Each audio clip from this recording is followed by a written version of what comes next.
Hello everyone, and welcome to our project Death on a Paper. My name is Ijigunya, and this is the very first video on the series called Trauma Talk, where I will be discussing a variety of topics relating to the science of mental trauma, how trauma even develops, what factors impact its development, and how trauma itself changes the brain and its functionality. This time, we will be talking about the misconceptions of trauma, what trauma is not, myths about trauma, and the person's own ability to affect the way in which their trauma makes their life more difficult.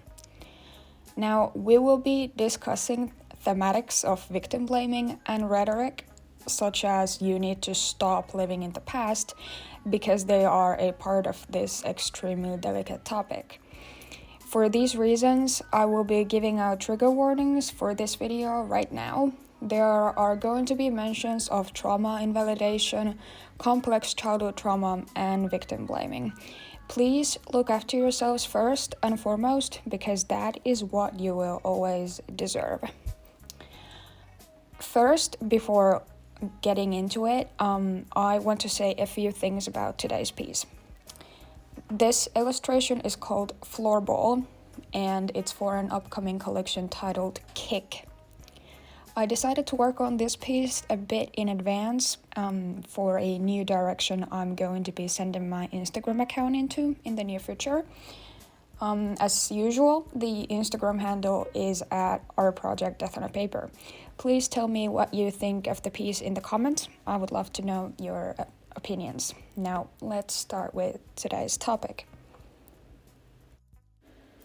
With the rise in popularity of mental health awareness, we have been able to talk more openly about psychological struggles like depression and anxiety, which has been absolutely wonderful to see. However, the awareness movement seems to focus very heavily on these two conditions, sometimes to the disadvantage of people with other diagnoses. It's the more complex and quote-unquote controversial illnesses that get often overlooked. And then we, with these illnesses, are left to advocate for ourselves, sometimes with little to no results. Trauma is a topic that is very sensitive and tough to talk about for a lot of people, and for a good reason too. It shouldn't be the responsibility of victims themselves to divulge personal information on their stories in order to be taken seriously in society as survivors. The only thing we should ever have to say is that we are trauma survivors, and this is the way it affects our lives and well-being. But that's not the way these things work, unfortunately. So instead, what we are forced to do is talk about the abuse we went through, what other people did to us, and how that led to this situation we're in right now. Because outsiders will not believe or understand us unless they know all the gruesome details. And even then, somehow, someone will question you and say something like, "Stop living in the past." Over the years, what I've grown to realize is that there is a dumbfounding lack of knowledge on what trauma even is to begin with. Now, we are not talking about the experiences or abuses that led to the development of trauma. They are what we call traumatizing events. Trauma itself is a result of these events, changes in the neurological structure of the brain and its cognitive abilities. You don't have to be a medical professional in order to understand the very basics of trauma, so let's go over that together quickly. Depending on the longevity and variety of trauma, the way it affects the human brain varies. Complex childhood trauma, meaning abuse endured in childhood over a long period of time, typically multiple years, very often results in disruptions of the development of identity and personality. This in turn tends to translate to mental health conditions like personality disorders and dissociative disorders, for example, borderline personality disorder and dissociative identity disorder. In cases such as these illnesses, the trauma has completely changed the way the person's brain has developed throughout their childhood, resulting in problems with sense of identity, emotional stability, relationships with other people, memory loss, distorted sense of reality, and so on. In these situations, trauma has surpassed the typical post-traumatic symptoms like nightmares and flashbacks, and has instead furthered its way into the person's personality and identity, completely altering the way their brain has developed. The trauma survivor has had their brain develop according to their trauma, not despite it. For me, my trauma lasted my whole childhood. My earliest memories, as of right now, from being abused, are from when I was just 4 years old.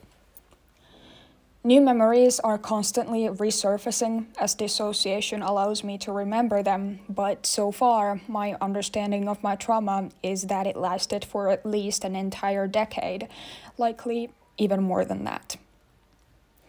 My brain has developed itself around the trauma.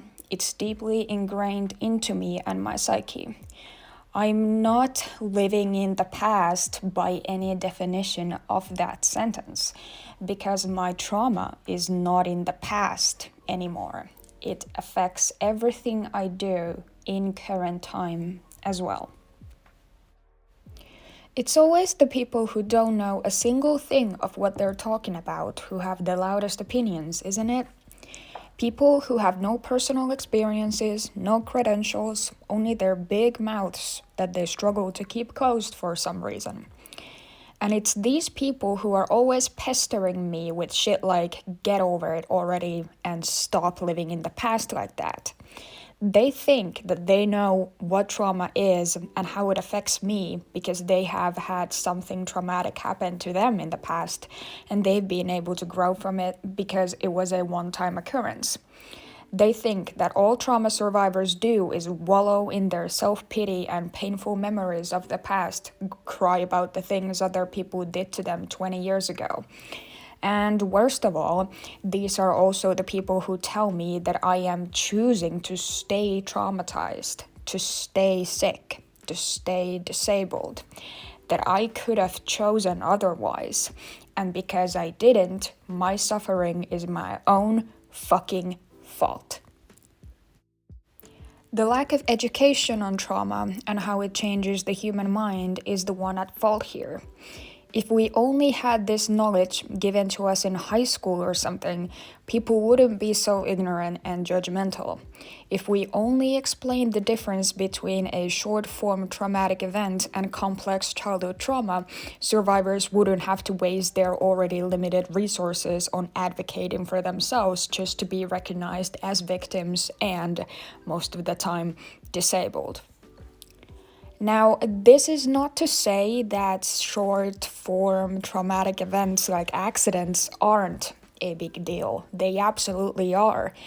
Really, there shouldn't even be any kind of comparison between different types of trauma to be made because they are different for a reason. No type of trauma is more severe than the other. That is why we should talk about complex or long-term trauma along with recent situational trauma. These affect the psyche in different ways, and none of them is objectively worse than the other. But the distinction between these forms of trauma is extremely important, and based on my personal experiences and observations, complex trauma is not talked about nearly as often because people just aren't familiar with its impact on the human mind. If we had more general awareness on what is complex trauma and how it differs from trauma that results in conditions like PTSD, then we would be much more understanding of the long-term effects trauma can have on an individual. Something that all trauma survivors have in common is that we tend to be blamed for the shit that happened to us. Victim blaming is a common manipulation tactic used in order to make the victim feel guilty for being victimized at all, as if they had a say in the situation when the traumatic event or events took place. I am very familiar with victim blaming personally, mainly due to the kind of abuse I was subjected to. Outsiders tend to feel like it was my own fault for letting the bullying happen, that I didn't do anything to make it stop, when the reality is the complete opposite. Certain types of abuse get treated differently, but all of them do experience their own fair share of victim blaming in some form. It is always the woman's fault for dressing too provocatively for a clubbing night. It's always the spouse's fault for staying in that violent marriage and not getting out sooner. Somehow, the blame always lands onto the victim's lap, even though they didn't ask to be abused. Saying you need to let go of the past is also victim blaming, because once the victim has been abused and their life has been altered, their status as a victim does not leave them. Pretending as if the one abused has a say in the way the abuse they were subjected to affects them is putting the blame onto the victim where it doesn't belong. Because we can't change the way our brains developed. We can't choose to alter the neural pathways to fix our traumatized minds. We have no say in any of it, no matter how you look at it. So, what's the conclusion here? Is there something we can do to fix the situation? Well, I come from a family of teachers and academics, so my suggestion a lot of the times is just educate people more, and that is also the case here. Trauma and abuse are extremely sensitive topics, but that is exactly why they need to be talked about and taught about in school. Once we as a society at large are more aware of the way trauma actually works and how different types of trauma affects the brain and how it is all out of the control of the individual themselves, the individual with the trauma, that is, that's when we get one step closer to a more forgiving and understanding world.